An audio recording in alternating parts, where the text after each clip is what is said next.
a suggestion. The Google Docs does not work with my computer or my printer. I've had some problems with it for testimony. Could we possibly have that send over in a PDF and make life a lot easier?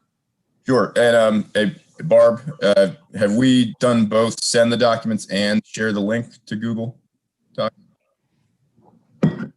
Barb? Yes, I have sent. So everyone, okay. So the plan will be that you'll have like the copies email. Yeah, here comes that. And we'll use them in Google Docs for folks that can access it. You may not know this, but on your computers, you have access to a drive that all of the members from your district can share, that you and just your staff can share. And then there's a common drive that everybody can see. I'm trying to figure out if we can get something like that related to the delegation, because if that's the case, then every member could see the same folder and we would just have all those documents piling up. But we're trying to work that out. I know Google doesn't work for everybody, so I'm trying to find an option that would be accessible to everybody, just like our folders and common drives that we have for our districts and for our offices. Thank you. I appreciate you letting me know, Bob. And again, we'll make sure we get PDFs in different types, different formats. Yep. So Barb, we live now? Yes, you're live. Standing. Welcome everyone. Good morning. This is the Baltimore County Delegation meeting, Friday, January 22nd, 2021. Welcome. We're going to go right into it. It's going to be should be a brief meeting, 3 bill hearings and a briefing. Pat. Oh, Senator Klossmeyer, did not see you I just want to welcome all the senators. I don't know if I see any of them, but I don't know either. I only see who I see. So, but welcome, senators. I hope you're there. I think Senator Klossmeyer is the only senator today, right now. Well, everyone at home, we usually make this announcement too. The senators always have a standing invite to attend the delegation meetings. And I believe it's the same way for the Senate. If we wanted to come, we would just let you know if we wanted to come to your. Yeah. Well, the thing is, I think the county executive wanted both of us in here today. So that's why. Got it. Okay. But they're not here. They're not here. No worries. Well, I'm glad you're here. Well, yeah, me too. It was nice morning. So we're going to go right into the brief from the Baltimore County Multi-Year Improvement Plan, or MyPass, for all schools. And that will be presenting with Paul Mills and Sen ONeill, Senior Advisor to Baltimore County Executive Johnny Oshevsky. Welcome. You're going to meet yourself, Paul and Sam, whoever wants to go first. Thanks, Delegate.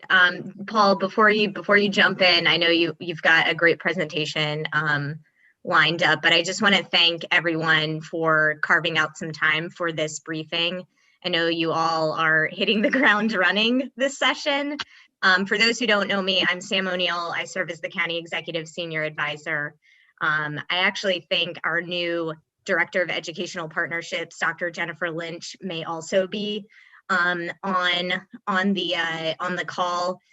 She started this week, so she also has hit the ground running. She comes from Hillcrest Elementary School as the former principal there, so we're really excited to have her expertise in the office. For those who don't know about this process, it's essentially a long-term capital planning process for our public schools. Canon Design, who's the lead consultant, was retained last year to provide analysis and assessment on our facilities. And I will not explain Paul's methodology and all the great stuff he's been working on, because he has a presentation that will get you up to speed. So with that, I'll turn it over to Paul Mills from Canon Design. Good morning, everyone. It's a real honor and privilege to be working with you. If someone could grant me screen sharing rights, I will be able to, there we go, thank you. Share my screen with you and guide our discussion today with a bit of information. By way of introduction, I'm a product of public schools and very passionate about public schools and bringing the best opportunities for all students out here. and I was really proud to have the opportunity to apply for and succeed in securing the commission to work with Baltimore County and Baltimore County Public Schools. What really drew me to this project was the title, Multi-Year Improvement Plan for All Schools, specifically the words all schools. It speaks to what's near and dear to my heart, my favorite subject, and that's about bringing equity and equal opportunity for students across large, complex systems. My calling card is working with large school districts, particularly around urban areas, and I've worked coast to coast and committed my life to working with K-12 institutions around the country. So this morning, a quick agenda here. We'll go through the purpose of the project a bit of ground setting for those who haven't thought about it in a while. Talk a little bit about the process and timeline, the exciting new phase 2 that's just been kicked off. Benchmarking results of the assessment work and analysis that's been done. A look back at the phase 1 recommendations for high schools from late summer, as well as additional engagement opportunities moving forward. So the purpose of the project at the end of the day is, as Sam alluded, this is about your CIP. It's a capital planning process. But what's different and unique about this one in the history for Baltimore County Public Schools is it's really comprehensive in nature. It's looking not just at the conditions of the buildings, not just looking at the capacities of the buildings, but it adds to that mix the educational adequacy of those buildings. And by that, I mean how well equipped and designed the buildings are, how well suited they are for modern forms of instruction, and how they support the program in terms of the educational aspects, in terms of safety, in terms of how well they're designed to foster the sorts of new behaviors that we see, the new modes of instruction that are a lot more collaborative in nature and differentiated for different learning styles. By mixing those three together and looking at things comprehensively, and most importantly, with an overt level of engagement with stakeholders, students, parents, community members, teachers, school administration, et cetera, involved, that we're designing not just your typical, what do we want to build next year type CIP programs, but really a forward-leaning and long-range looking plan at the end of the day. As I mentioned earlier, the title of the project suggests equity is at the center of the goals for the process. Another important aspect of this is we realize that resources are limited and the needs are great. So the opportunities to maximize state funding as part of the process and finding smart, no-cost solutions that are available to Baltimore County are fundamental. So the three pillars of the analysis I touched on earlier, that's that educational adequacy and equity, which is new. The facility condition, which has been done in the past, but has been refreshed. We've sent a team of architects and engineers to go through every single one of the campuses. And the kind of our turn of phrase is that we go from foundation up to the tip top of the roof and from fence line to fence line, looking at all the different building systems and site amenities to look at a snapshot of where things stand today, and also a forecast looking ahead, what's coming down the pike in terms of capital renewal needs. And finally, capacity utilization study, which is a refreshed look at the demographics and growth projections that are in your communities. I mentioned earlier the stakeholder input is really fundamental to it, and just to put a point on that, we were thrown a big curveball as part of this process. We were hired in early March of 2020, and you know what happened right around that time frame. So we really had to go back to the drawing board and collaborate with Baltimore County government and Baltimore County Public Schools to look hard at how we can carry on with the work in a way that fulfills the original intent to ensure that stakeholders are involved. And I'm proud to say that despite the challenges, we've managed to succeed, and we have a very exciting forecast looking ahead with some very overt and meaningful engagements with the stakeholders. So our role at the end of the day is doing those studies, crunching the numbers. I'm a huge data geek, and I've got a wonderful team behind me that supports this planning effort and helps the facilitation. And at the end of the day, the recommendations are our professional observation as national experts with a local vested interest in the community. We have a local office in downtown Baltimore, home to about 50 professionals. But Our role at the end of the day is to provide professional recommendations. And I have to make a point that Baltimore County government nor the public school system has seeded outcomes that we're recommending. We do things in collaboration and dialogue with all stakeholders, including the handlers of my project. But at the end of the day, this is an impartial, unbiased professional recommendation. So the process, to roll quickly, was intentionally set up from the get-go, even prior to COVID, in 2 phases. And the reason for that is that you have an annual cycle for state funding applications and a biennial application process for your county capital funding allocations. And to synchronize with that funding cycle for this project, we wanted to take every opportunity for the initial findings that were found to really address it and focus it towards the highest priority aspects, which were deemed prior to our hiring to be those high schools that we knew had some serious capacity issues and others. So there was a midpoint in the process where we had initial recommendations specific to the high school projects. And then as we're stepping into phase 2, we were going through a process looking at the balance of the schools, the elementary schools and middle schools recommendations. Now, there were some recommended continued engagements on the high school process that we'll talk about in a little bit as well.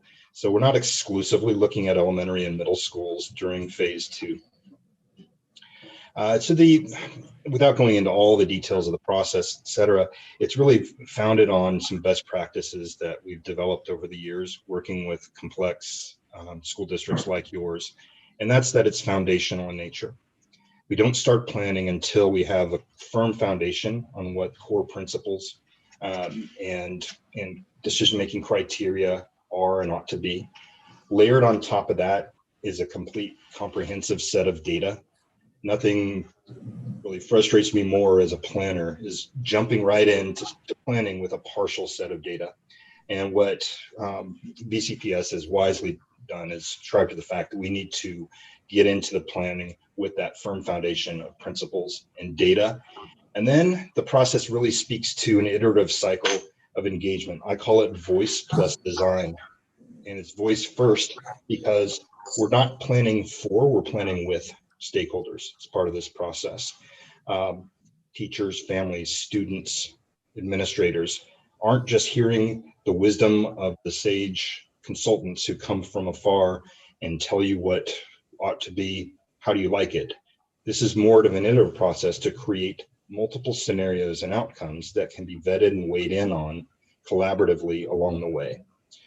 We found it through our experience that earns a lot more buy-in to the process and is authentic in terms of what opportunities can be brought forward. The best and brightest ideas surface out of this sort of interactive process. So the structure to it is facilitated and has structure with roles and different committees. But fundamentally, what this process represents is a partnership between the institution and the community. So each has a committee that's representative and cross-sectional of it, and they go through a period of dialogue. But it's not just a select few that get to participate these by being members of committees. There are opportunities for the entire community to weigh in the process. We've already had one with a county-wide survey that was conducted last summer with over 22,000 responses that we're really proud of. But let me go quickly through them. The Focus Group Summit, named because we inaugurated this project in phase 1 with 3 focus groups that are aligned with those 3 pillars of study that we mentioned earlier. This summit is the synthesis of those committees. So we have members from all 3 of those focus groups. So we call it the Focus Group Summit. What this is a representation of those whose day job is to lead and guide and operate your school systems and serve the communities. And they're solely focused through our process on understanding all the data, developing draft options and scenarios that get vetted through the other committee, which is the Stakeholder Advisory Committee. This is cross-sectional of your community. Sam, what's our final number on where we stand on the SAC? It's dozens of individuals. I believe it's over 30 right now, Paul. Okay, so we have a cross-sectional committee of folks from around the county, importantly with students, parents, teachers, community members, and their role is similar in that they are co-designers into the plan. They review the same data, the same toolkit that the Focus Group Summit has, and understand the premise behind it. They provide input on the facility options. They also help facilitate those dialogues with the community forums, of which we have 4 scheduled over the course of the spring and into the summer.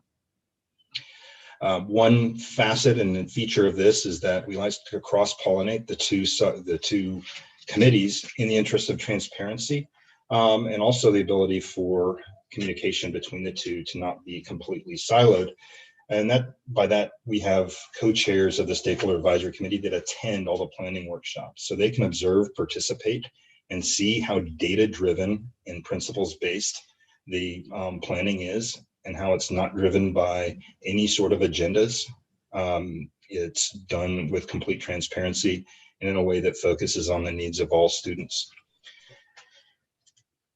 All right, so let me jump into some of the results from our study. As mentioned before, we have the 3 pillars of study here with educational adequacy and equity, facility condition, and capacity utilization. And these things each have a rubric and framework for scoring and benchmarking and ranking the schools based on the degree of need. And at the end of the day, these things, they're very integrated and related to each other, but what weights we would apply to those to do complete composite benchmarking. We didn't just make it up arbitrarily. We actually put it out as part of the countywide survey that was performed. And we see that the balance of weights there is close to even par, third, but really it has slightly higher weight on educational adequacy and equity, with slightly lower on facility condition, and right at 1/3 on capacity utilization. We did this very intentionally because we wanted to make sure that there was clarity and transparency in the process, and it wasn't just an arbitrary decision that might lead some to believe that, hey, this is being driven by some sort of agenda. Really, it's about the voice of 22,000 stakeholders who weighed in. And by the way, this survey was conducted in 9 different languages with 2,500 students participating in it. It touched every single neighborhood and representatives and voice from every single school within the county. But at the end of the day, all of this to say that the benchmarking list you'll see from the high schools was based on the notion that the greater the need, the higher priority. So the worst first is another way, kind of negative way to say it, but it's really about raising all boats to the same level in an equitable fashion. So here's the results of that. You can see the indexes we had kind of on a 100-point scale on all 3 pillars: educational adequacy and equity, facility condition, and capacity. You'll notice that not every school has the same sorts of needs, and needs vary across the county. You have buildings that were built during different periods of time, and different enrollments and growth that's happening within the system that would affect capacity, and the sorts of amenities that have been built into the systems, sized appropriately to the populations of schools, result in some differentiation of scores. At the end of the day, with those weights that I showed on the last slide, you see that orange column at the far right, and that's the aggregate needs score, with the 24 comprehensive high schools ranked from 1 to 24. And that's objectively based on a consistent rubric of scoring. So how is this meant to be used? Well, it helps determine the criteria for the facility options. When we see gaps by gap analysis in terms of educational adequacy and equity, we can look in the granularity and the KPIs and measures that build up in the rubric for that and see where those areas of deficiency exist, where perhaps a school might not have enough STEM labs for science instruction based on the enrollment at the school, et cetera. Also, it helps define renovation project scope, not just in terms of what systems are broken from the facility condition assessment, but also in terms of what kind of alterations can be applied to the school that will help not just the physical health of the building, but the operation of the school to foster those collaborative learning behaviors that we see so prevalent now in K-12. And at the end of the day, the ranking is a consistent and equitable objective method of sequencing the CIP projects. I mentioned before, the greater the need and the higher the priority. So of the 3 pillars, the one for high schools that was the most glaring need was capacity utilization. It's no surprise to anyone who's familiar with your schools. You have a lot of crowding that's happening. And I'm here to tell you it's not stopping anytime soon. It just gets worse. You have a big bubble that's coming up through middle school and will be in high school in the next few years.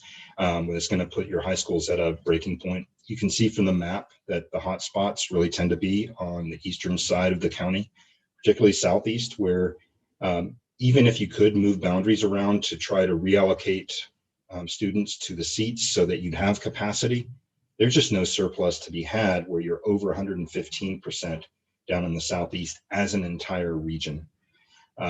Within the central and northeast regions, it's similar. It's over 100%, not quite as acute as the southeast, but similarly, there's just a dearth of capacity that's out there.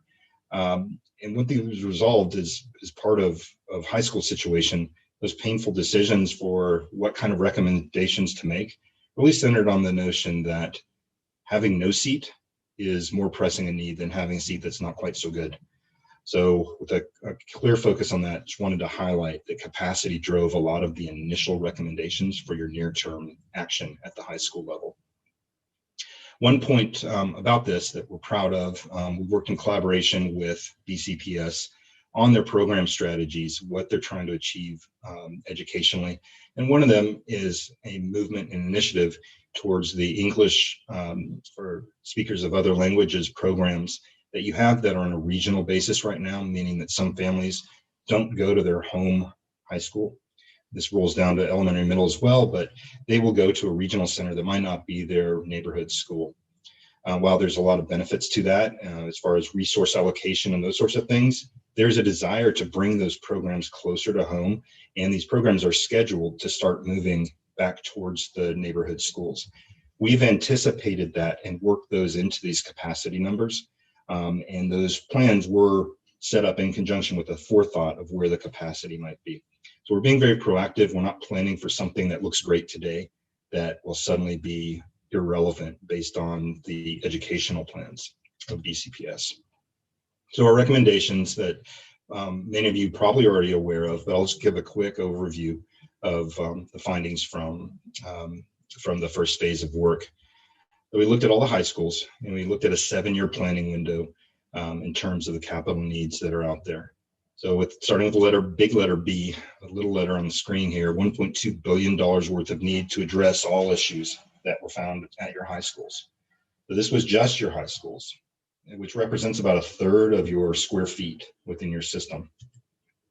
So it's a 7-year forecast only. Anything beyond that would be on top of those needs. It does include the potential options for relief schools, not just adding 2 buildings, but perhaps adding to your portfolio with new facilities as well. There might be some savings that could be achieved if you went a different route. It doesn't include land procurement, which is a huge X factor, and without any specificity on direction of where we're going with phase 1 yet, be irresponsible to start plugging in numbers that we just have no feel for what it might be. We just wanted to put a flag in the ground that there is potential some other hits asset wise with land procurement. And what it does not include is unfunded replacement schools at the high school level. So compared to your budget, just kind of benchmarking what you've got. Your $1.2 billion, roughly a third in terms of dollars for condition, adequacy, and capacity are 3 pillars. The other facilities, hard to say exactly where it's going to be, but just benchmarking, you got another 2/3 of your portfolio that were in the final stages of the assessment and analysis of. But if you were to extrapolate it out, compared to the size of your annual CIP budget of $140 million, it splits roughly about $100 million from the county, 40 from the state. If you were to take and straight line extrapolate the needs at the high schools into the rest of your portfolio, your middle schools and high schools, or excuse me, and elementary schools, proportionally, that would mean that it would take 27 years to address all of these needs.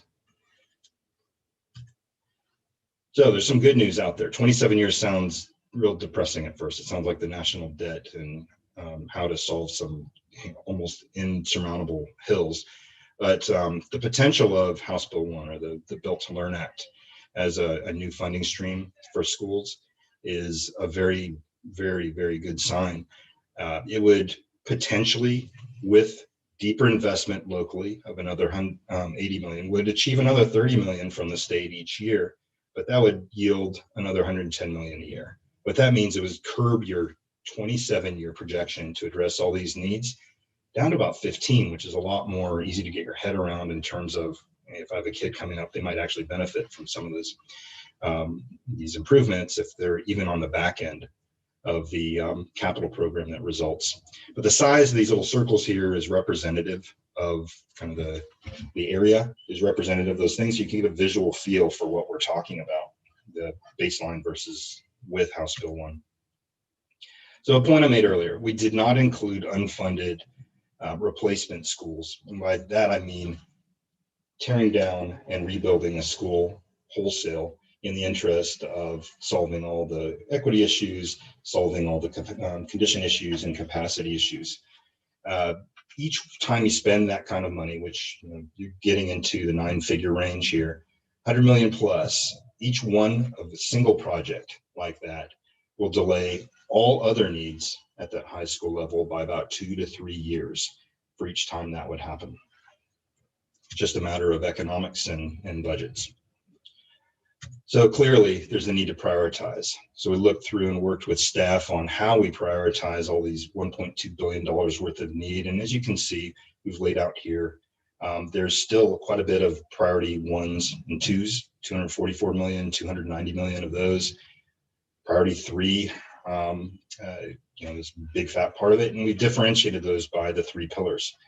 And kind of, as you can see, if you can see my mouse waving around, your big priority 1 hit, as I mentioned earlier, is capacity at the high school level. You really have a shortage of capacity there, where some schools are reaching the point of 140+% capacity utilization. What that means is almost 1/2 of the population really doesn't have a proper place, or 1/3 of the population doesn't have a proper place in the school, and it just results in a lot of crowding. You can see the sorts of things that fit into these buckets, and then a lot of it's kind of logical and makes sense. Health and life safety issue clearly is something to be addressed right up front. Your acute capacity shortage up there, building into your potentially critical items, things that might affect the long-standing assets value, any sort of risk to occupancy, et cetera, would show up. Shortage of capacity that we called it priority 2. It's equally as important.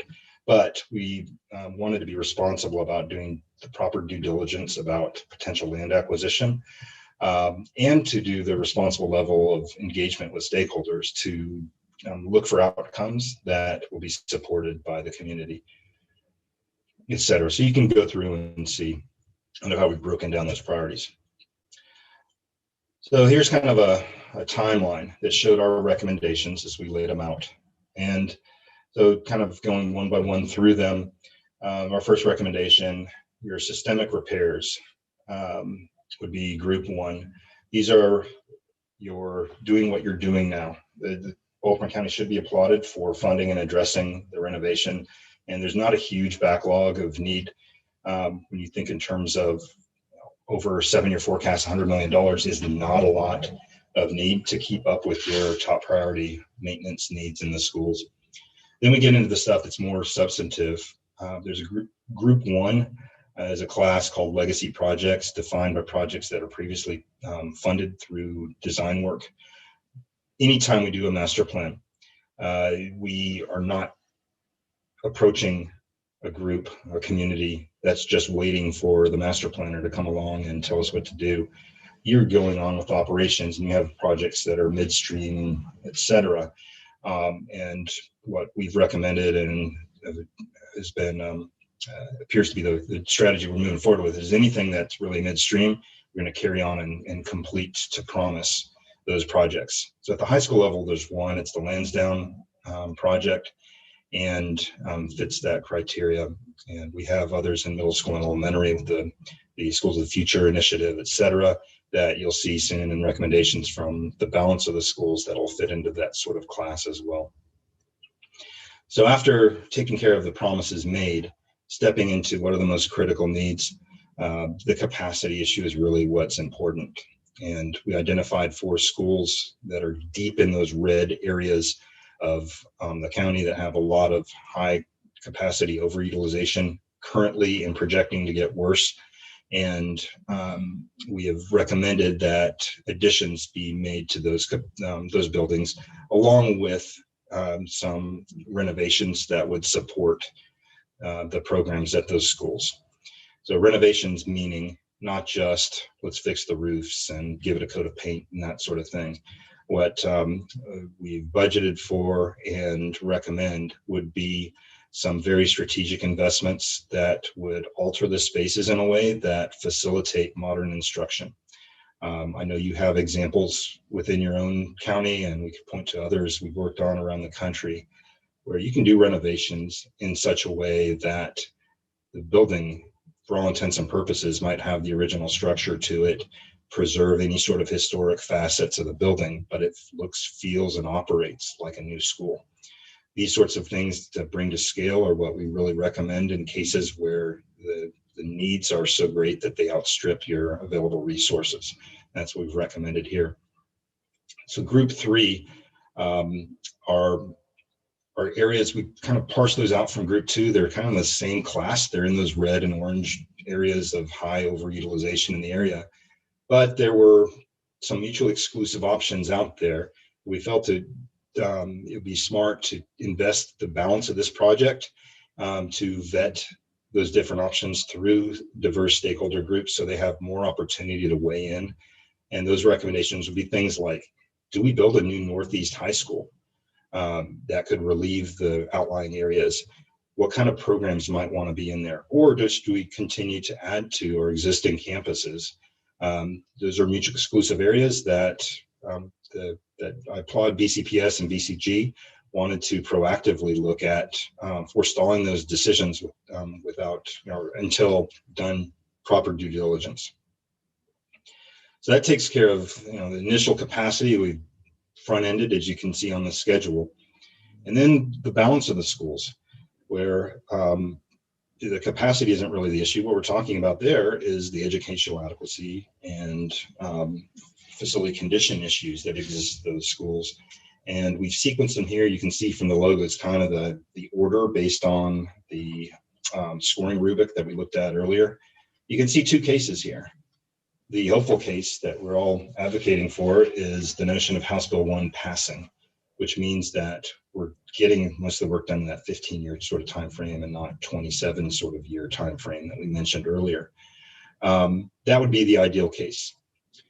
There is another scenario where we looked at case 2 and case 3, it's kind of comparative, where you have kind of a choice to do.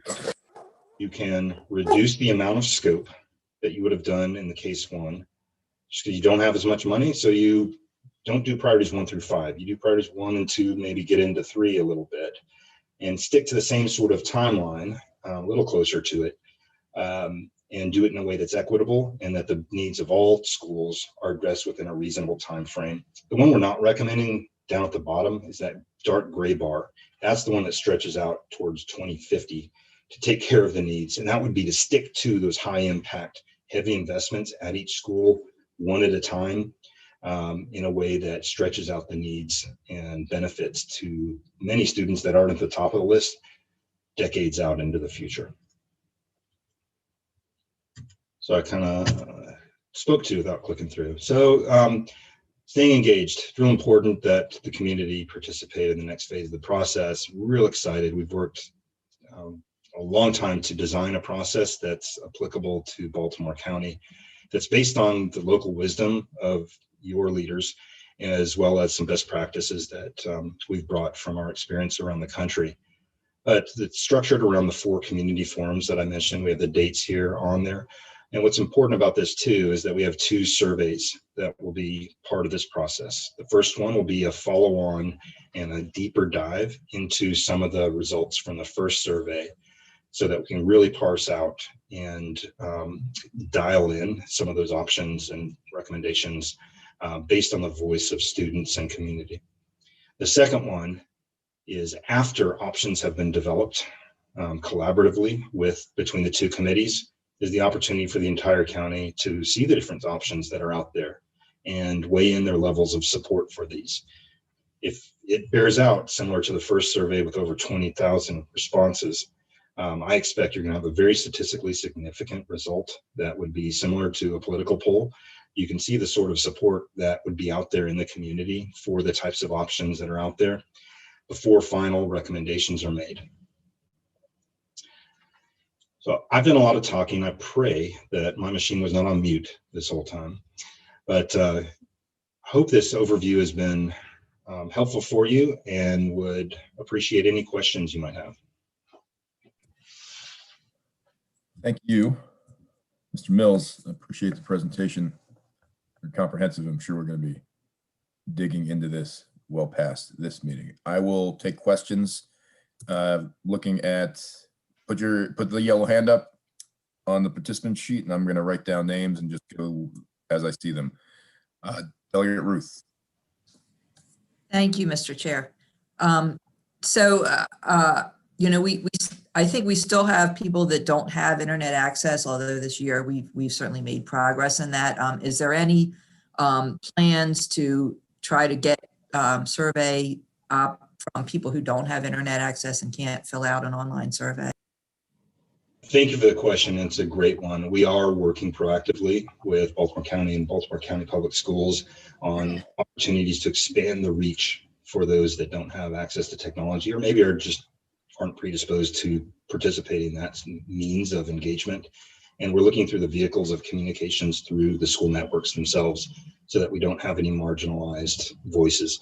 One other point too, we did on the first time, and we definitely anticipate doing on the balance of the surveys, is to take snapshots. We ask the questions, voluntary obviously, but folks can identify themselves in terms of what schools they have relationships with, what their relationship with the school is, whether they're a student, parent, employee, etc.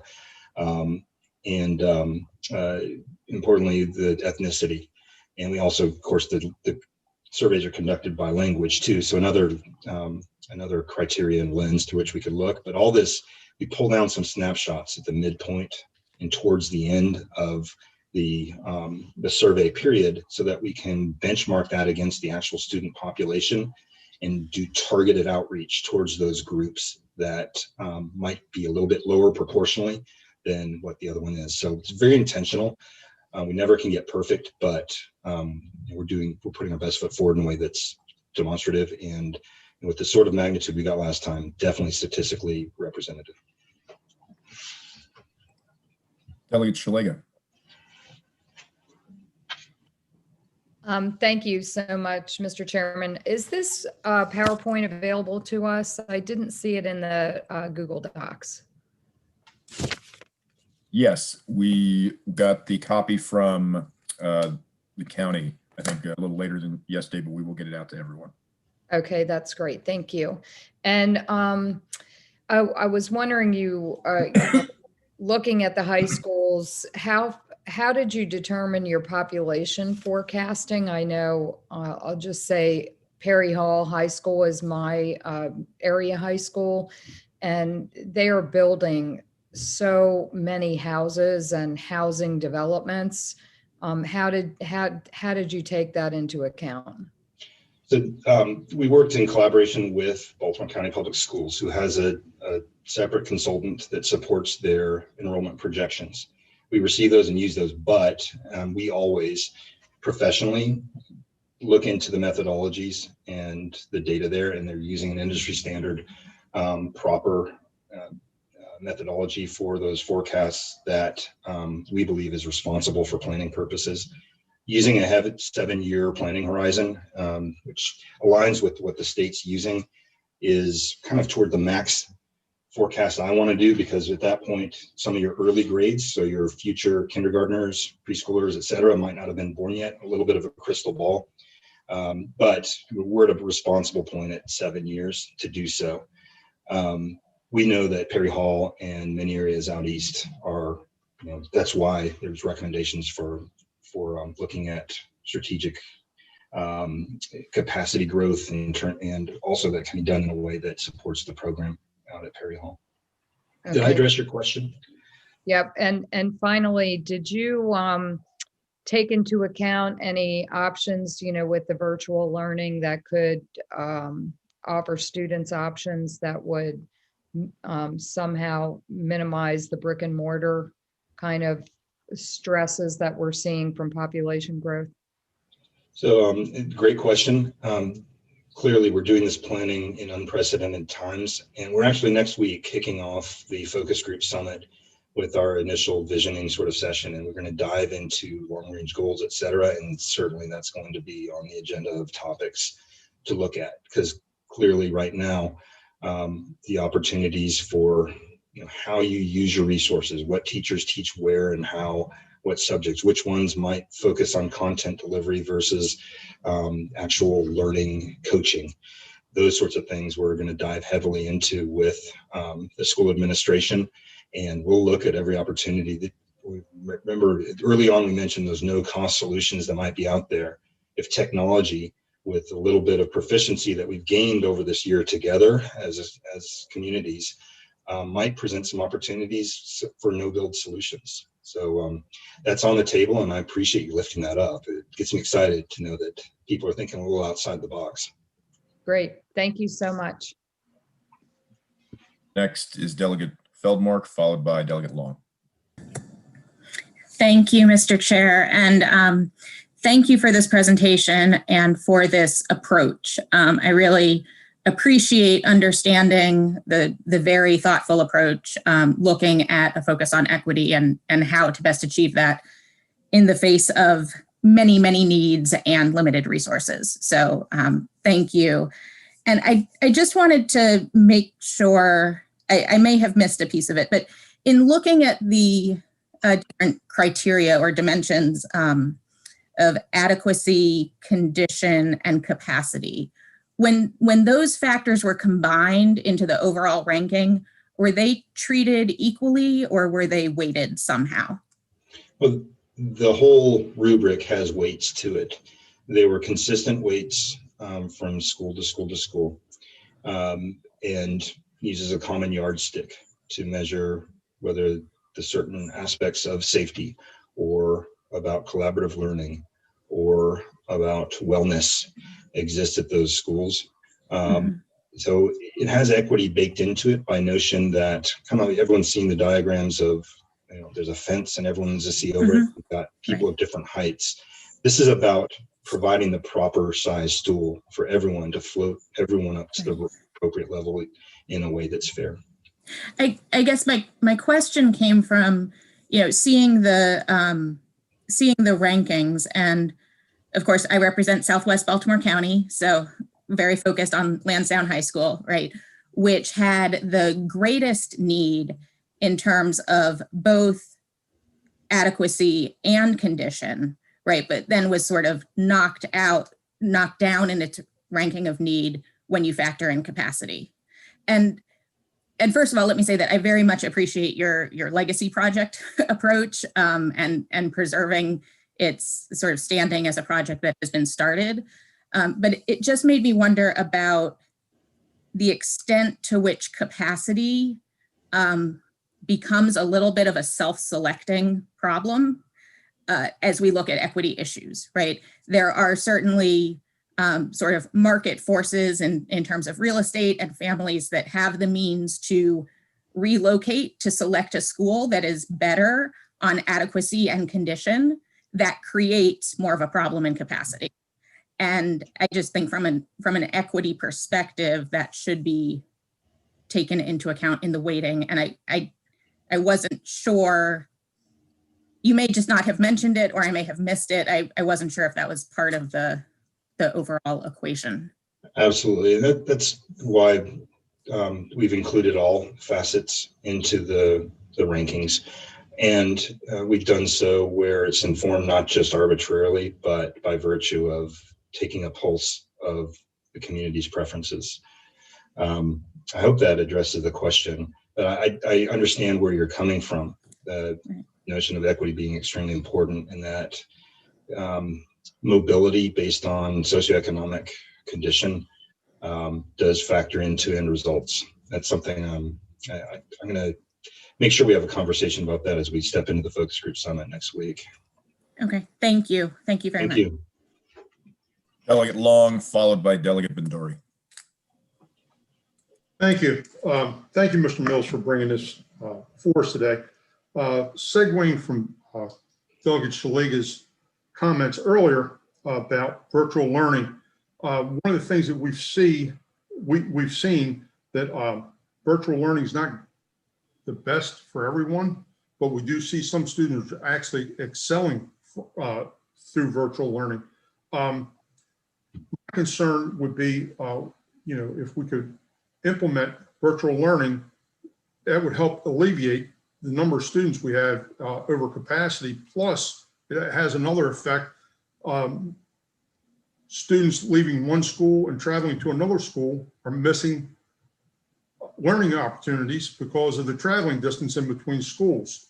And I would hope that this would be a serious conversation to have and put in place when considering any new changes. I know from personal experience, some students that I know from a school are actually excelling, or doing a whole lot better.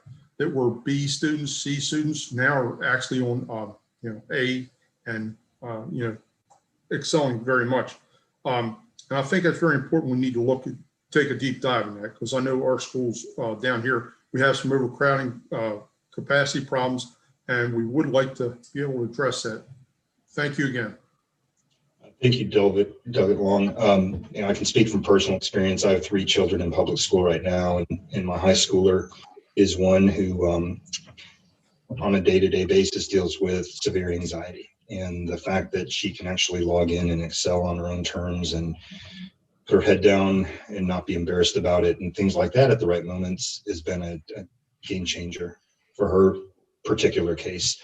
But we will definitely have conversations about inclusive learning opportunities and strategies, as you were professing, that could definitely boost the educational outcomes for certain people that are right now struggling.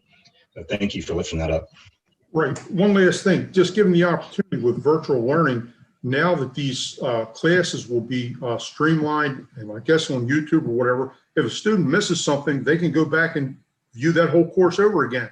So, I think virtual learning is going to be a win-win. Some students aren't going to do well, but I think for the most part, I think it's going to be a win-win. Even for the students that don't do virtual, they can go back and listen to that classroom instruction over again, and if they need to, 2 or 3 times. I thank you much. Absolutely. Silver linings. That's yes, kind of the mantra themes this year. Yeah, there have been some silver linings from the pandemic. Thank you, Delegate Long. Delegate Bendori, followed by Delegate Forbes. Thank you, Mr. Chair. Thank you, Mr. Mills, for a wonderful presentation. It's a great work by Baltimore County government and Baltimore County Public Schools. And thank you, Sam, for your hard work as well to make that stakeholder advisory committee.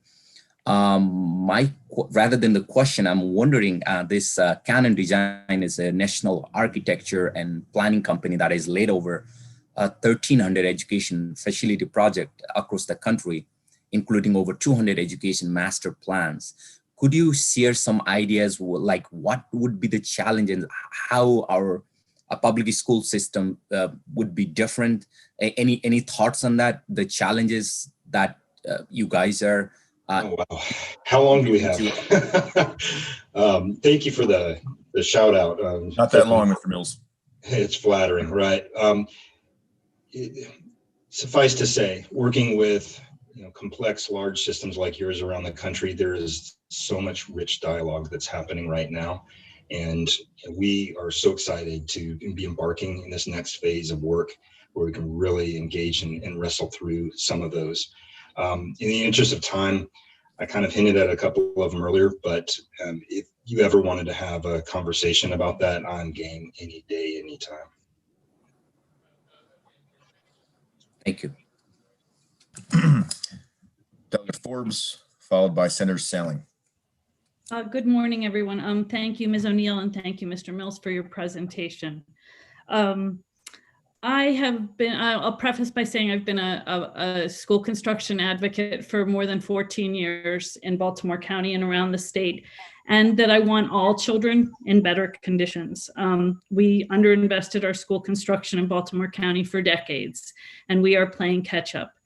I applaud your increased stakeholder participation in phase 2 because I judged the stakeholder participation in phase 1 was lacking. I know there was a pandemic. I know there was a quick turnaround, but even the survey that was sent out was very simplistic. And I would ask you to share that survey with the delegation because my feedback from my constituents was, we've been asked these questions a zillion times. We need to invest more in our schools.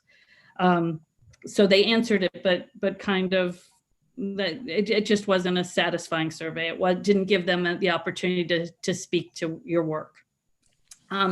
Personally, the group 2 critical additions, the funding isn't enough to do what needs to be done.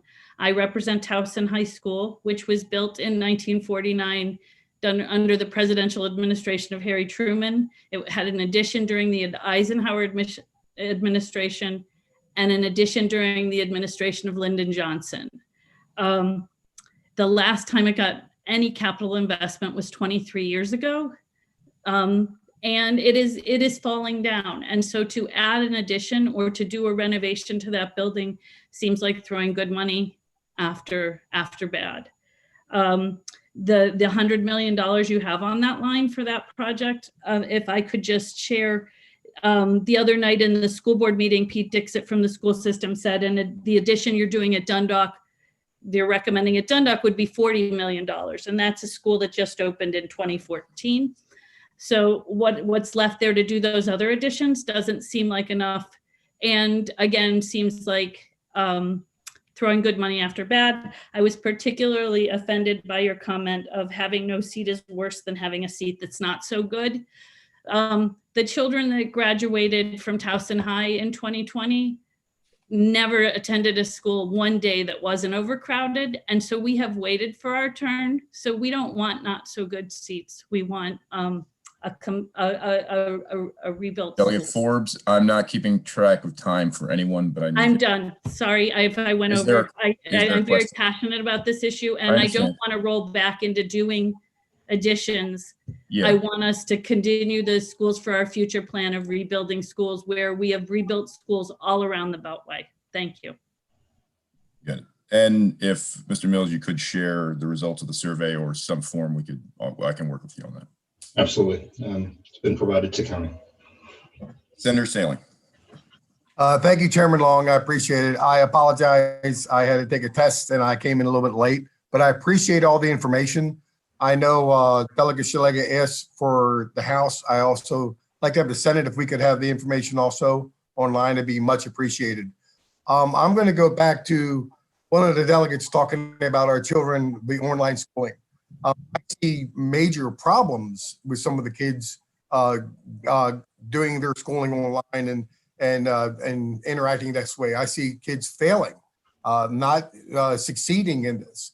And I think that's one of the things that need to be addressed because we're hoping, of course, our kids get back in school with our teachers and we continue to go where we need to go and where we want to go with this. But I think we really need to address and look into each student in the schools and see where they're at, because I think it's not a success. It's just my point of view, and this is what I'm hearing in my district. So this is one of the things I think we need to address and look into. Another thing about our schools, and one of the problems we have in my district is, I'll give you, for instance, the only school I think in Baltimore County, almost in the state, is Sparrows Point High School. We have the middle and high there. And one of our problems is we are so overpopulated there, it is a major problem. So I think this needs to be looked into more. We've had town halls, we met with parents, we met with some of the staff there, and it's a major problem. And I hope that gets addressed very soon, because we just want to make sure that they continue to work with that school, with the middle. And maybe you're looking into that. I'm not sure, but I hope you are. Thank you. Absolutely. What we presented was a more streamlined presentation. There's a version with a little more detail to it that explains how part of that phase that staggered a year was due diligence on looking at an alternate location for the middle school at Sparrows Point, which is the single campus that mixes a middle school and high school on the same campus in the whole county. So that has been identified and is slated to be vetted through the Maya pass process. Thanks for lifting that up. Thank you, Senator Salling. And I know that there have been some specific questions about details. The slides provide the general information that they wanted to provide for us. The link at the end of the slide does have a deep dive into a lot of those specifics, just for FYI for those who are participating. And please, just like any other hearing, if you're raising your hand, I assume you have a question. Please ask a question. Also, Senator Klossmeyer, Chair of the Senate delegation, had to step out. I appreciate you participating today and listening to the presentation. Next, Delegate Castro, followed by Delegate Guyton. Thank you, Mr. Chair, and thank you, Mr. Mills, for being here. In the beginning of your presentation, you really hit home how this study was unbiased and impartial, and I think everyone on this call would appreciate that. My question is, are we suggesting that the SAGE study was not impartial and unbiased, or were there pieces that are missing from the SAGE study that are included in this one? And then also the Stakeholder Advisory Committee, is it listed anywhere who's part of that committee? And if not, can we have access to who is in those focus groups and who's part of that committee? Thank you. So you asked a couple questions there. First, the SAGE study was structured primarily through the lens of capacity utilization. And I applaud the work. I think beautiful work, and the process similar to what we're doing as well. Some of the conclusions are different by virtue of the economics behind it, and also packing in a further study on the educational adequacy and equity.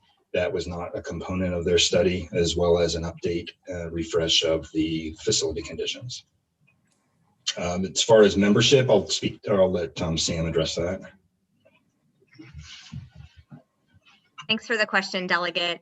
We are in the process of finalizing our RSVPs for that. There's a couple of meetings scheduled for later this month. Actually, I think next week, Paul, is the first SAC meeting, but we can certainly share that membership detail with you.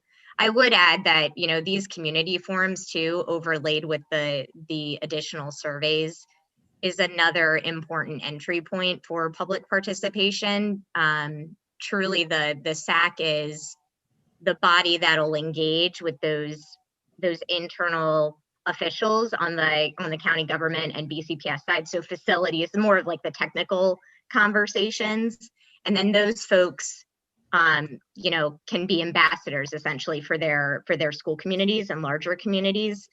So Paul's sort of design of this, I thought, was really nice, because you've got internal technical sort of conversations, then sort of a user framework on the SAC development, and then the additional community forums where it's not just a one-way sort of survey process, but you're actively participating in the survey design and providing feedback on the recommendations. So I think hopefully that answers your question. So happy to share additional detail once we have it. Thank you. I look forward to getting that list, but I appreciate your work on it. Delegate Guyton. Thank you, Mr. Chair. I appreciate this presentation. I do think there's been a lot of misunderstanding about this study and what's included and how some of these decisions were made. So I am really appreciative of your time today and the ability to ask questions directly to you. I represent District 42B, which I have constituents that go to 7 high schools. Many of them are in great shape, but I, like Delegate Forbes, was concerned with your statement that 4 seats are better than no seats at all, because I don't think that applies when those seats are actually dangerous or hazardous. So I'm going to speak up today specifically for Delaney High School, which has been on this list for many, many years for capital improvements and fell off because of this report. When you looked at the matrix and the data, the rubric that you presented to us, it's still more concerning that that school fell off because the scores there seem to put them right near the top of need. I heard you say that capacity was heavily weighted. I would love to know more and know whether the scoring rubric for each one of the schools on each of the three pillars is actually available to the public so that we could see what specifically was put into that scoring rubric, particularly when it deals with capacity versus adequacy and facility. So that's my first question, and I'll keep it short. And I want to know, because Baltimore County Public School Board did add both Towson and Delaney sort of back onto the list 2 meetings ago, are those schools going to be also included in the rest of the process? Are they going to now be put on the stakeholder advisory group like the rest of the schools that were in your report? And then one last quick one. So it's 3 questions. How is equity, which is an amorphous definition, being defined in this? Is it being defined as the number of farm students, disabilities? What is included in that? Thank you. I know that's a lot. I'm trying to keep it short. I appreciate rapid fire and your passion is noted. And just for the previous delegate as well, I just want to share that if my turn of phrase was offensive, it was not the intent at all. It was just speaking to the magnitude of need in terms of capacity that's really reaching a point of criticality at a lot of the schools. So please accept that my intent was not to suggest at all that students that are in a not so good seat or take a second seat, if that makes sense. But the details behind all the scoring rubrics are posted on the MyPass website. You can find reports that show all the scores and how they were calculated and do the math yourself. Equity really wasn't a definition unto itself, but the means through which all of this consistently and objectively was structured. So equity baked under the hood by just the virtue of how we addressed it, looking at the specific programs there, how it matches up with the facilities that exist there. Forgive me, I hope I've addressed your questions, but I might have missed 1 or 2 that were on there. If you could indulge me, Mr. Chair, I'll just reiterate the last question I had. Go ahead, Delegate. Okay, thank you so much. Yeah, I wanted to know if Delaney High School would be part of the continued process of stakeholder engagement now that it's been added back to the list by Baltimore County Public School Board. And if you could say more about the equity, we're talking about objective measurement. Surely there's some objective measurement. I would use farms or disability status or English language learners for equity. I would love for you to say more about that as well, because I didn't quite hear the answer. Absolutely. So as far as Delaney and revisiting high schools, nothing's off the table. The process is not done, but I would defer to the client in terms of what's going to be manifest through the process, and your concern is noted and will be brought into the deliberations of these committees. As far as equity, the notion of taking socioeconomic data and tilting the scales solely based on those metrics is not baked into the framework as you dive into the details of it, but is of consideration in designing the sorts of outcomes that would address those specific needs for the communities that have those unique needs out there. So it's not just a one-size-fits-all approach. And we are in dialogue with the county with additional data that can be brought to bear to shed light into the process. Mr. Chair, I can address Delegate's question about Delaney participation, if you'd like me to. Sam. Yes, ma'am. Sure. In terms of the SAC, for lack of a better acronym, that's the acronym. We have reached out to those impacted school communities, Delegate, BCPS facilities folks, and county government folks have been really. We spent a lot of time sort of constructing the makeup of this group, knowing that there's obviously the impacted school communities. but also on the elementary and middle side, right? PTA presidents, area education advisory council members, principals, educators, and leaning on, BCPS to help identify those key internal stakeholders for us. And Thank you, Ms. ONeill. Is that a yes or no? I'm sorry. yeah, I mean, there are many parent advocates and community advocates. I don't know if there was someone specific you had in mind, but we can certainly we can talk offline if there's someone Thank you. specifically. Thank you. Delegate Grammer. Thank you, Mr. Chair. I heard that due to this recalculation, there was a reordering of some schools as far as reconstruction or work. I didn't see that. Can someone forward me the link so I could take a peek at that? I don't know if I missed it in the presentation or it was presented somewhere else. If I could address your question, Delegate Grammer, the presentation here is the same presentation that was made in September timeframe. We did not change it based on board action from last week.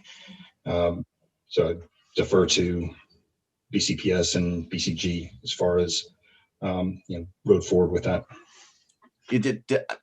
There was some concern of like reordering, reprioritizing of schools. Where is that coming from? Did I miss that?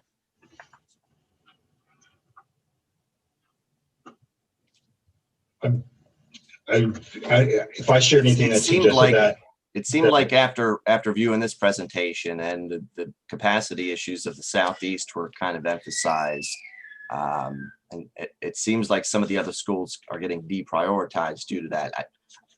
I didn't think that was the case, and I just wanted to probe that a little bit. Has there been a shuffle as far as prioritization towards capacity? So the recommendations we put forward end of last summer are what was shared today.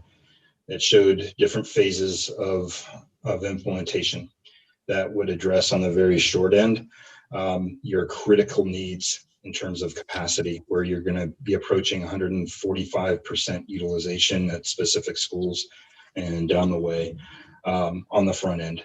It followed by strategic and impactful renovation work that transcends just roofs and coats of paint, but rather alterations that are done in a way to bring to scale a lot of high impact benefit to students across the county.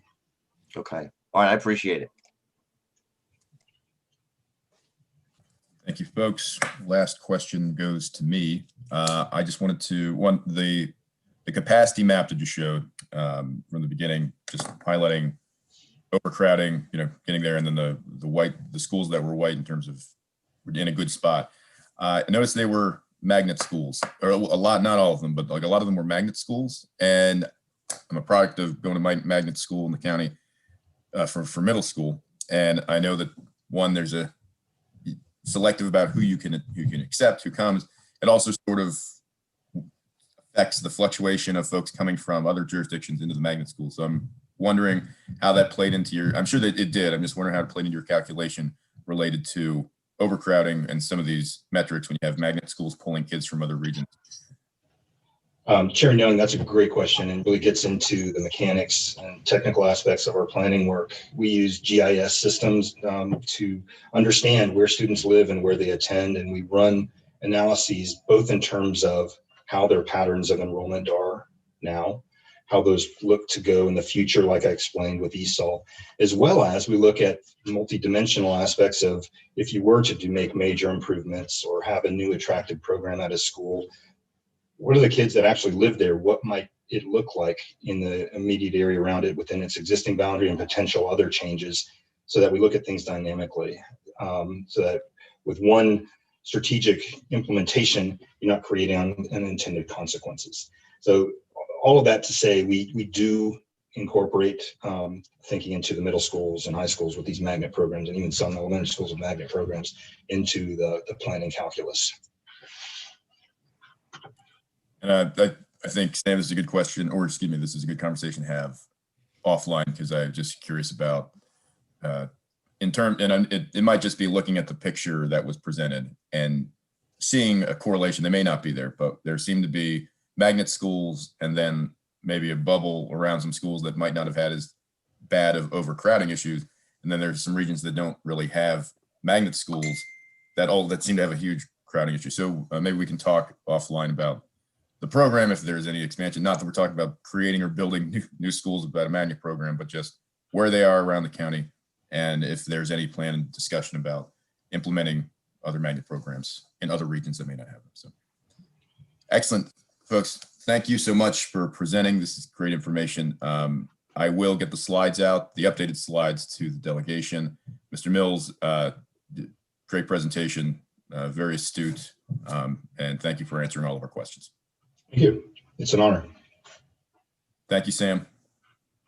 Thank you, Mr. Chair. Thanks, everyone. Have a great weekend.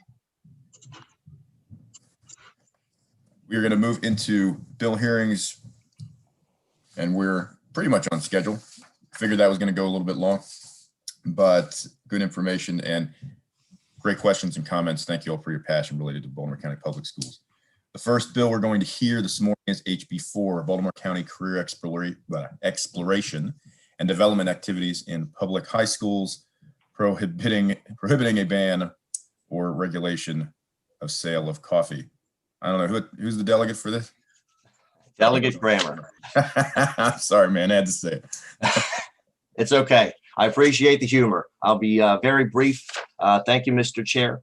House Bill 4 expands the protections for the sale of caffeinated beverages in conjunction with career exploration activities to all schools in Baltimore County. We initially passed legislation to protect schools that operated the program initially. We passed subsequent legislation allowing the expansion of this program to Western Baltimore County. And we have again been asked to draft legislation so that this program can be expanded to Parkville High School in District 8. The FALS teachers that advocate the coffee stand model offers what best practices have found to be the most effective career exploration activity for students with cognitive disabilities. We hope to provide teachers and students the opportunities they are asking for when schools resume a full schedule. With that, I'll close. I have also brought Dana Evans. She is the pioneer of this program. She used to teach on the east side, and she has been bouncing around the county, opening up this program. If I could yield to her, or I'll close my statements and we'll recognize her briefly. And I ask for a favor. Absolutely. Ms. Evans, you have 2 minutes. Okay, good morning. I'm Dana Evans. I am a FALS teacher in the county. Just for those of you who may not know, FALS stands for Functional Academic Learning Support and serves students with the most significant cognitive disabilities who are not earning a high school diploma. And just about every high school in the county has a FALS program. A few years ago, about 8 years ago now, when I was at Patapsco, another teacher and I were looking for a way to provide some authentic vocational practices for those students so that when they left our programs, they could find jobs that they would actually enjoy and be proud of. We tried a few things in our classroom, grocery stores with cash register practice, a practice pizzeria. And what we found is that when our students left the classroom and went out into the community, things were a little unpredictable, different people. They had a hard time generalizing those skills in those settings. So we went back to the table and we came up with the idea of coffee shop. We implemented it and it was perfect. It was unpredictable, it was loud, it was maybe a little stressful sometimes. And so they had to work together, think critically, and really develop some of those skills that they could use. Through the years, we've had lots of students graduate from our FALS programs and find jobs successfully based on the skills that they learned. Fast forward to 2019 in the fall, I believe, quite a few of our programs had started, our FALS programs had started coffee shops, and there was a new teacher who had reached out to me for support in getting one started in her school. And she was running up against a little bit of flack from her administration. So that's when I reached out to Delegate Grammer and I said, do we have a piece of paper or something that kind of validates that we're allowed to do this program in these settings? And he said, we do, but there's still some restrictions on it. So that's why I'm here today, in the hopes that we can pass a version of this bill that has no restrictions so that any FALS teacher in any Baltimore County program who would like to have a coffee shop to provide this vocational training to their students can do so. So thank you. And I know the representatives from District 8 had some questions last year, and that's why I brought Dana today. Of course. And just housekeeping piece, I misspoke, thought we were in a town hall. The sponsor of the bill gets as much time as they need to present, and their speakers and panel get 3 minutes to respond. So as Evans, you were way under 3 minutes. I just said 2, so didn't mean to rush. Felt that way. No worries. I have a question from Delegate Guyton. Thank you, Mr. Chair. Thank you, Delegate Grammer, and thank you, Ms. Evans, for bringing this to us. Once again, I'm so in favor of this bill. Parkville High School also is one of the 6 high schools in my district where I have constituents. There are many other high schools, particularly Hereford and Delaney, which actually participate in this program. And it is a great boon to the students in the Falls program there, and also the teachers who get coffee. So I guess my question for you, Delegate Grammer, since I need to have one, is what happened to this bill last year? I'm just curious. I feel like we dealt with it finally in subcommittee. We passed it in Yes. delegation. We passed it in committee. We passed it in the House. And during the last week, it was advised to me that we were going to move it in the Senate, but it just, things kind of fell apart over there. So I think it was a casualty to COVID. All right, thank you. I hope it was, and we can get it done this year. Thanks so much. Thank you. Delegate Ebersol. Thank you, Mr. Chair. Just this bill is pretty simple. It just says that they can't restrict. I seem to recall last year when we were working on the bill, we made sure that these programs focused on special needs students and not, for example, a math club or some other group. Is that still, that's all still in place, or does that need to be added in at this point? You know, I thought about that. I recall that discussion from last year. I looked at all my notes, and as things were drafted, as it worked through the process, and I'm fairly confident this is the only version that I could find that passed through. I wanted to get that out of the way before I brought it, so I'm fairly confident, and I would take a peek at the language, but I believe this is the right language.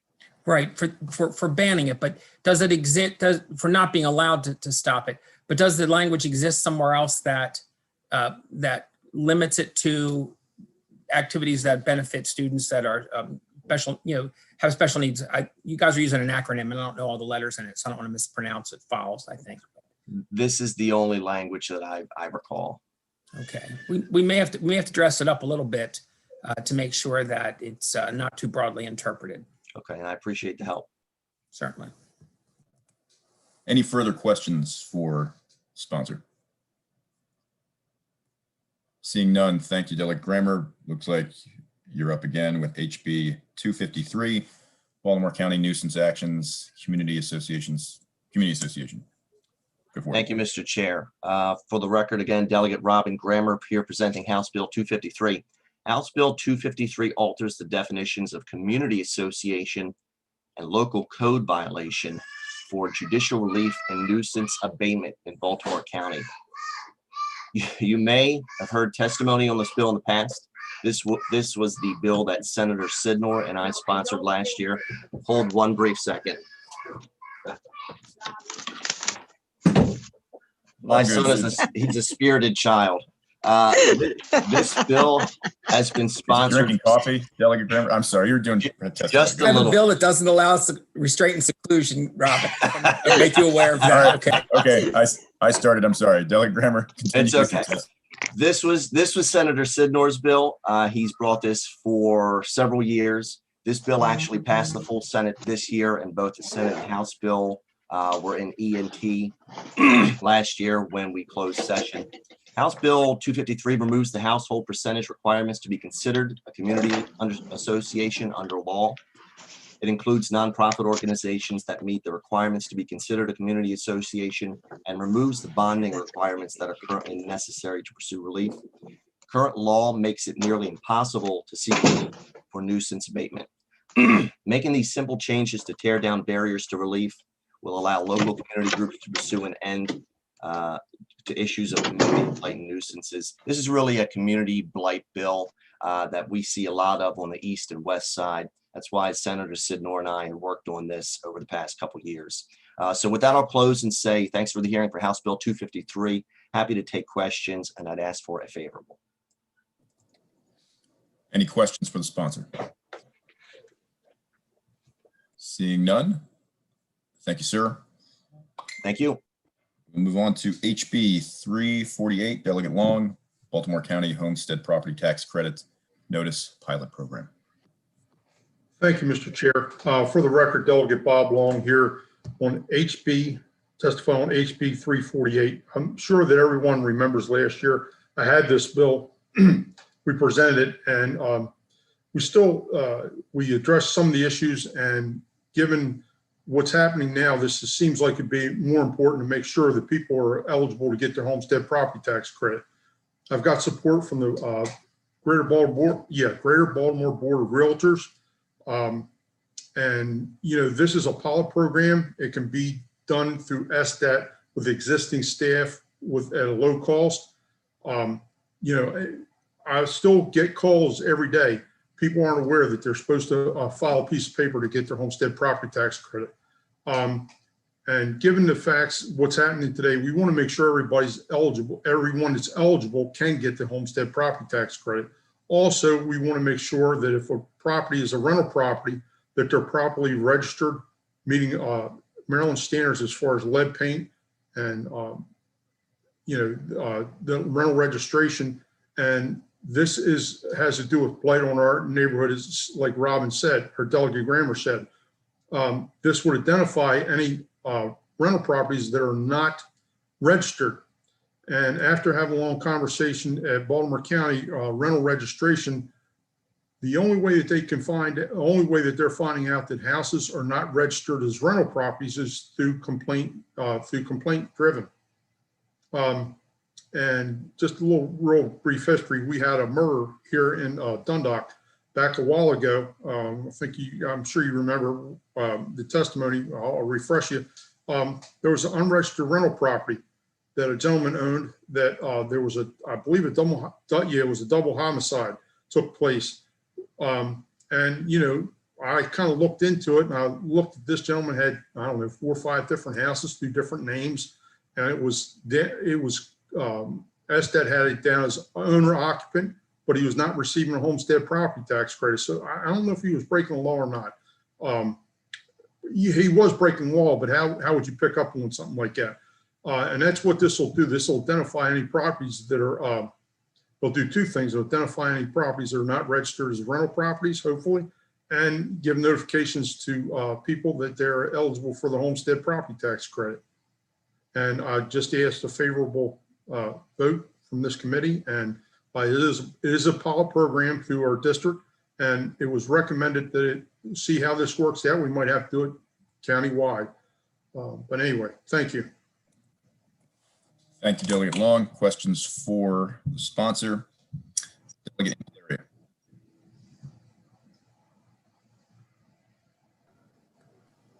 think your audio cut there, Delegate. Did you call on me? Yeah, I did. Okay, I didn't hear it both times. Oh, good. No worries. Go for it.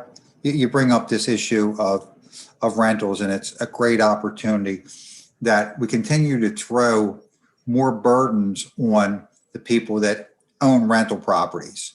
And there is a major problem.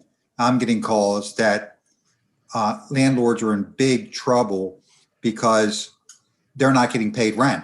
Can't get on the court. And we're now looking at legislation to extend that, to make it even harder. Mr. Frosch has a bill in to increase trying to take the person to court. You can't recover that money back.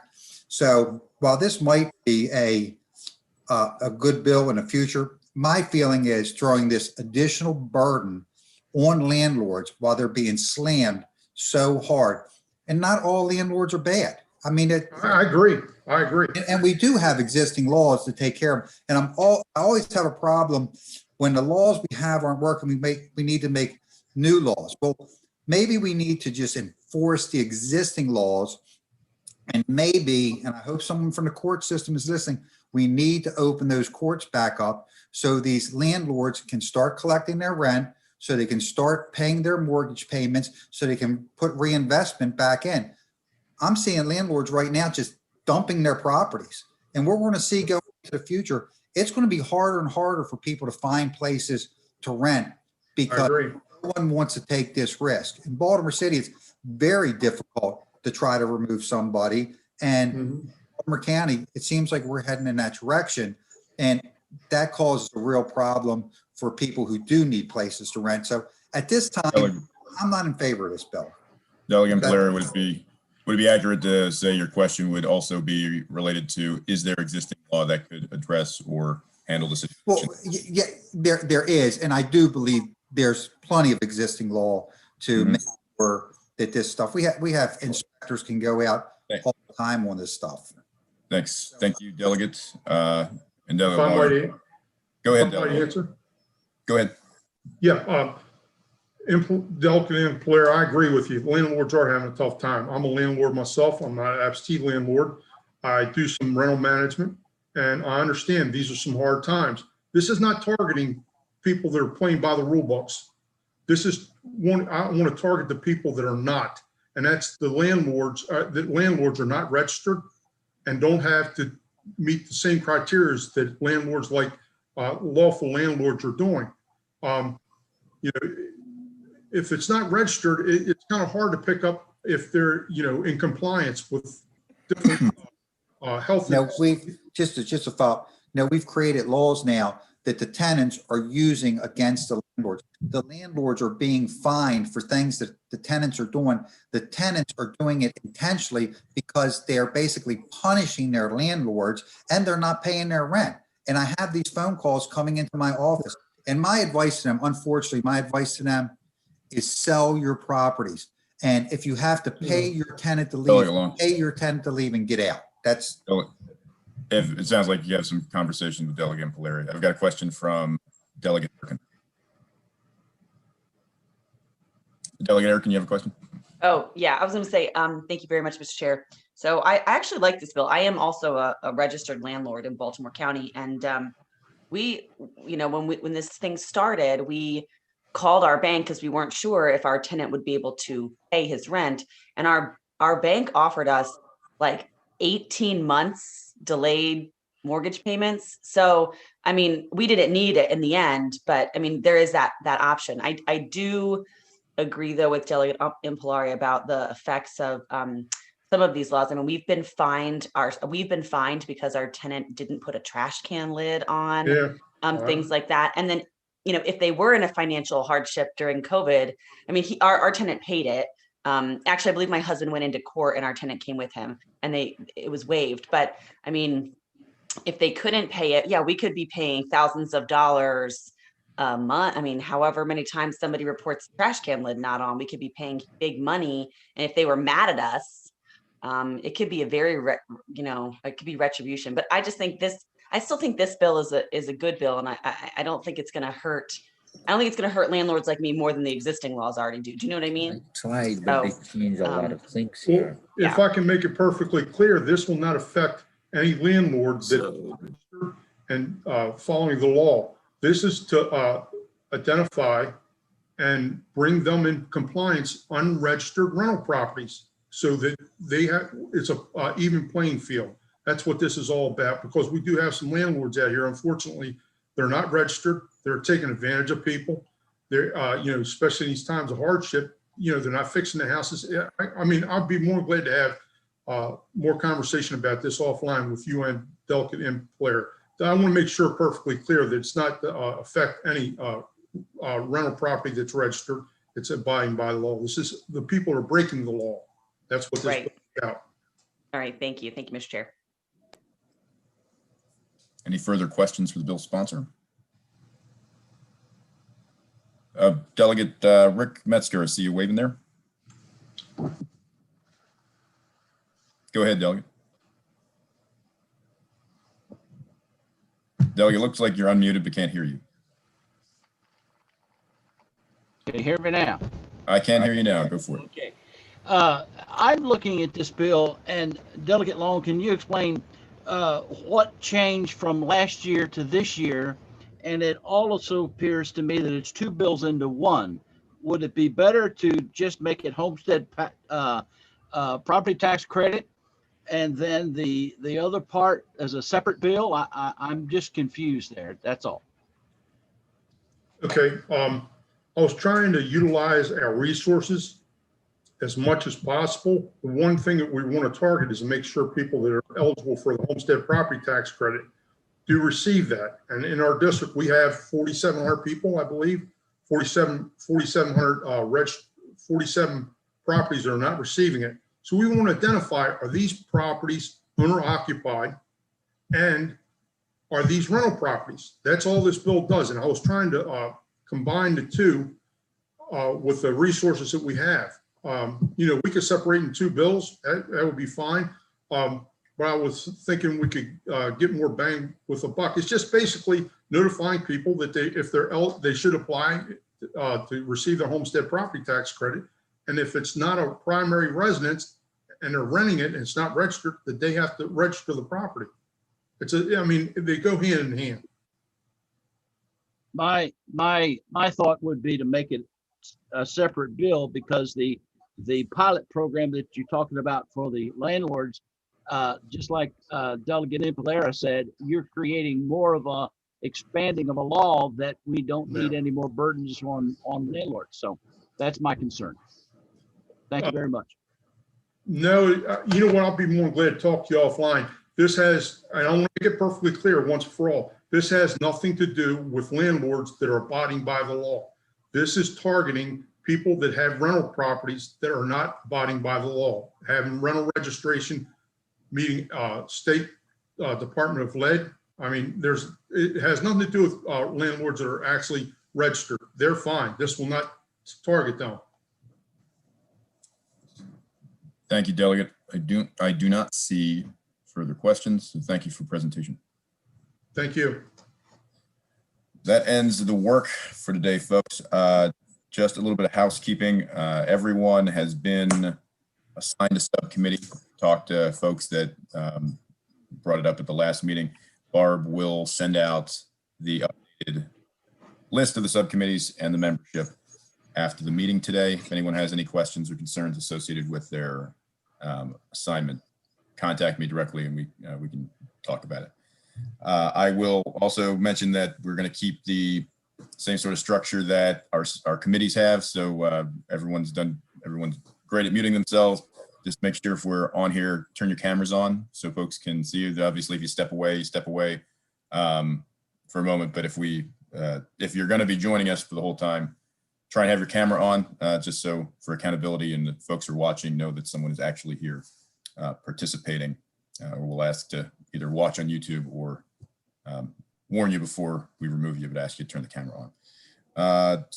Outside of that, that's it. Motion to adjourn. Second.